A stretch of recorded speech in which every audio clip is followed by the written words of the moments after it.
Donc, la première des choses pour les personnes qui n'ont pas trop compris de quoi on parle, de quoi il s'agit, ils ont entendu formation, investissement, affiliation, mais ils n'ont pas fait la liaison entre le tout. Je vous explique. Et j'aime bien vulgariser la chose et donner un exemple très, très simple.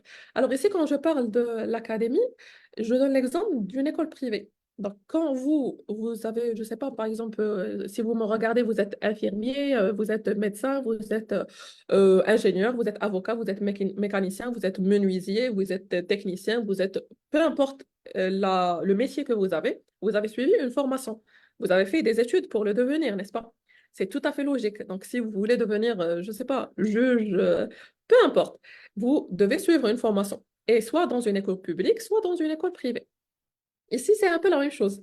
Donc, ici, pour apprendre ce métier-là de closing, donc pour devenir closer, on apprend cette compétence-là. Et là, j'ouvre une parenthèse, il y a des personnes qui sont déjà peut-être dans la vente, qui sont des commerciaux, des vendeurs, des téléconseillers, qui me disent, ouais, mais moi, j'ai une dizaine d'expériences, une vingtaine d'expériences, une trentaine d'expériences, je sais très, très bien vendre. J'ai vendu des voitures, j'ai vendu des maisons, j'ai vendu des électroménagers, j'ai vendu des vêtements, peu importe. Il y a des domaines très différents. Je comprends, je respecte. Par contre, il faut savoir que si un closer était comme un commercial, comme un vendeur, un téléconseiller, on aurait, à mon sens, on n'aurait pas inventé un nouveau métier qui s'appelle closer.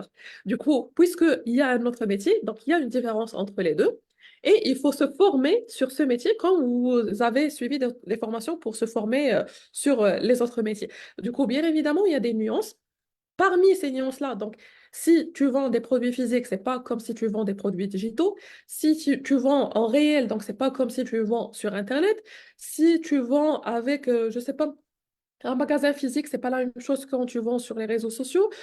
Si toi, tu vends, je sais pas, des produits qui coûtent quelques dizaines d'euros, quelques centaines d'euros, c'est pas comme si tu vends des produits qui coûtent des milliers d'euros. Et même pour les personnes qui vendent des choses qui sont à des centaines de milliers d'euros, c'est pas la même chose. Quand tu vends des programmes, par exemple, chez nous, ce sont des programmes de formation, c'est pas la même chose. Quand tu vends au téléphone, tu n'es pas là en physique, c'est pas la même chose.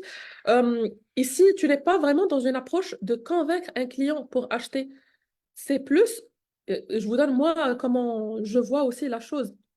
Parce que sinon, vous pouvez juste taper sur Internet quelle est la différence entre closer et commercial ou vendeur et autres. Ici, le closer, il n'essaie pas de convaincre la personne ou le prospect pour acheter quoi que ce soit. C'est plus une approche d'accompagnement pour l'aider à prendre la meilleure décision. Et moi-même, ça m'arrive pas mal de fois à avoir des personnes au téléphone et je vois que ce dont ils ont besoin ne correspond pas forcément à ce que nous, on offre. Donc, je ne conclue pas la vente et je redirige la personne vers quelque chose d'autre ou tout simplement je ne conclue pas la vente et je dis clairement à la personne que c'est pas le programme n'est pas fait pour toi.